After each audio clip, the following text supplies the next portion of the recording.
ఫేస్బుక్లో రిటైర్డ్ ఉద్యోగికి మహిళ పేరుతో ఫ్రెండ్ రిక్వెస్ట్ తలుపు వల విసిరి 38.73 లక్షలు కాజేసిన సైబర్ నేరగాడు చివరికి మోసపోయినట్లు గ్రహించి సైబర్ క్రైమ్ పోలీసులకు ఫిర్యాదు. హాయ్ గైస్, నా పేరు Jayaramakrishna. Welcome to our channel RK facts and technological.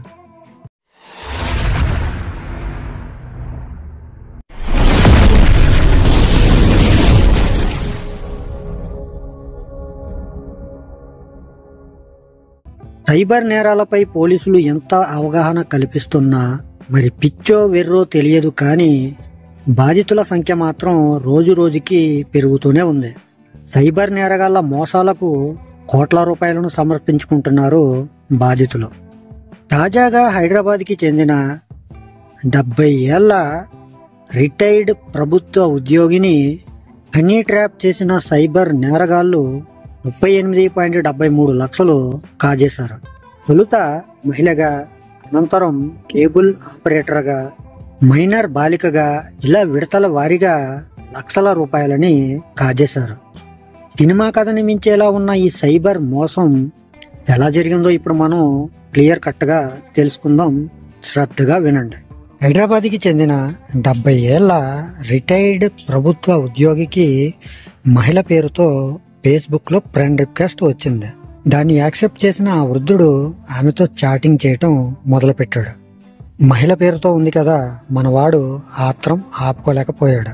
తండ్రి తమని వదిలి వెళ్లిపోయాడని, తమ తల్లి టైలర్ అని పరిచయం చేసుకున్న మహిళ చాటింగ్ చేసేందుకు ఇంట్లో ఇంటర్నెట్ సదుపాయం లేదని, అలాగే దాన్ని మీరు ఏర్పాటు చేయాలని కోరింది.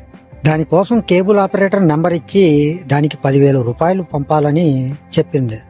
మనవాడు ఉద్రేకం ఆపుకోలేక మహిళ ఇచ్చిన కేబుల్ ఆపరేటర్ నంబర్తో మాట్లాడి అతనికి 10,000 రూపాయలు పంపాడు. అనంతరం మహిళ నుంచి ఫేస్బుక్లో స్పందన లేకపోవడంతో ఆ కేబుల్ ఆపరేటర్తో చాటింగ్ చేసి ఆ మహిళ గురించి ఆరా తీశాడు. దానికి అతను ఆ మహిళకి ఆరోగ్యం బాగోలేదని, ప్రస్తుతం ఆసుపత్రిలో ఉందని, దానికి చాలా డబ్బులు ఖర్చు అవుతాయని చెప్పాడు. ఇలా మనవాడు చెప్పడంతో ఆ వృద్ధుడు ఏమీ ఆలోచించకుండా వాళ్ళకి 10 లక్షల రూపాయలు పంపించాడు. అలాగే అనంతరం అతని క్రెడిట్ కార్డు నుంచి కూడా 2.65 లక్షల రూపాయలు చెల్లించాడు. ఇలా అయిన కొన్ని రోజుల తర్వాత ఆ మహిళ దుబాయి వెళ్లిపోయిందని, ఆమె కాంటాక్ట్స్ ఏవి నా దగ్గర లేవని కేబుల్ ఆపరేటర్ చెప్పడంతో ఈ బాధిత వృద్ధుడు నిరాశ చెందాడు. అయితే తమ తల్లి, తమ చెల్లి మీతో మాట్లాడాలని అనుకుంటున్నారని ఆ కేబుల్ ఆపరేటర్ చెప్పగా సరే అన్న ఆ వృద్ధ బాధితుడు కొద్ది రోజుల పాటు తల్లి, సోదరితో చాటింగ్ చేయటం మొదలుపెట్టాడు. ఇదంతా సైబర్ నేరగాళ్ల పన్నాగం అని తెలుసుకోలేకపోయిన బాధితుడు వారితో చాటింగ్ చేస్తూ రిప్లై ఇస్తూ అసభ్యకరమైన చాటింగ్ చేశాడు. వాళ్ళకి దొరికిపోయాడు.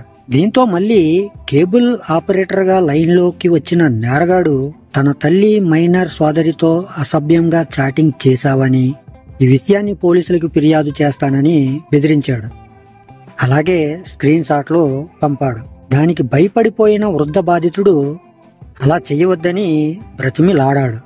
ఇంతలో కానిస్టేబుల్ రూపంలో మరొక వ్యక్తి లైన్లోకి వచ్చి కేసు సెటిల్ చేసుకోవాలని, మైనర్ చదువు కోసం, తల్లి డ్వాక్రా లోన్ క్లియర్ కోసం 12.5 లక్షల రూపాయలు పంపాలని డిమాండ్ చేశారు. దానికి భయపడిపోయిన ఆ వృద్ధ బాధితుడు ఆ డబ్బుని పంపేశాడు. అలాగే కేసు సెటిల్ చేసిన ఆ కానిస్టేబుల్కి కూడా 1,00,000 రూపాయలని పంపించాడు.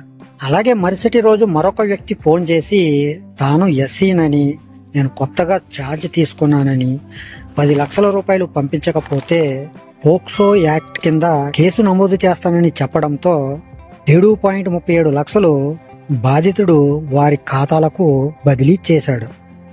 ఇలా విడత బాధితుడు నుంచి 38.73 లక్షలు చాలా ఈజీగా కాజేశారు.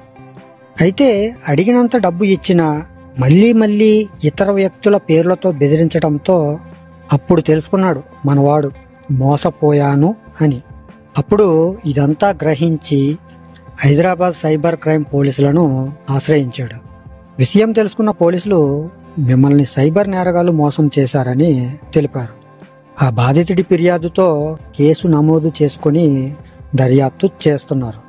అయితే ఇలాంటి కేసులతో అప్రమత్తంగా ఉండాలని, ఈ సైబర్ నేరగాళ్లు స్నేహం, మానసిక బ్లాక్మెయిలింగ్ చేయాలని ప్రయత్నిస్తున్నారని పోలీసులు హెచ్చరిస్తున్నారు. ఫేస్బుక్ లో తెలియని వ్యక్తుల నుంచి వచ్చే ఫ్రెండ్ రిక్వెస్ట్లని యాక్సెప్ట్ చేయవద్దని, అలాగే సామాజిక మాధ్యమాల్లో వ్యక్తిగత సమాచారాన్ని షేర్ చేయవద్దని సూచిస్తున్నారు. అలాగే తెలియని వ్యక్తులకి డబ్బులు పంపించి కూడా మోసపోవద్దని హెచ్చరిస్తున్నారు. అయితే మీరు ఇటువంటి సైబర్ నేరాలకు గురైన వెంటనే 1930కి కాల్ చేసి ఫిర్యాదు చేయాలని సూచిస్తున్నారు. లేదా నేషనల్ సైబర్ క్రైమ్ రిపోర్టింగ్ పోర్టల్లో నమోదు చేయాలని సూచిస్తున్నారు. సో ఫ్రెండ్స్, అర్థమైంది కదా, మహిళ పేరుతో రిక్వెస్ట్ వచ్చిందని యాక్సెప్ట్ చేస్తే సర్వం కాల్పోవాల్సి వస్తుంది. కాబట్టి బీ కేర్ఫుల్, బీ అలర్ట్. మరి నేను మీకు ఈరోజు చెప్పాలనుకున్న టాపిక్ అయితే ఇది. ఈ టాపిక్ అనేది మీకు నచ్చితే లైక్ చేయండి, అలాగే మరికొంతమందికి షేర్ చేయండి. ఇటువంటి మరిన్ని ఇన్ఫర్మేటివ్ వీడియోస్ కోసం మన ఛానల్ ని సబ్స్క్రైబ్ చేసుకుని పక్కనే ఉన్న బెల్ ఐకాన్ని క్లిక్ చేసి ఆల్ అనే ఆప్షన్ ని యాక్టివేట్ లో పెట్టుకుంటే నా నుంచి వచ్చే ప్రతి వీడియో కూడా మీ వరకు చేరిపోతుంది. ఓకే ఫ్రెండ్స్, మరొక మంచి టాపిక్ తో మళ్ళీ కలుసుకుందాం. Love you to all. Thank you for watching. జై హింద్.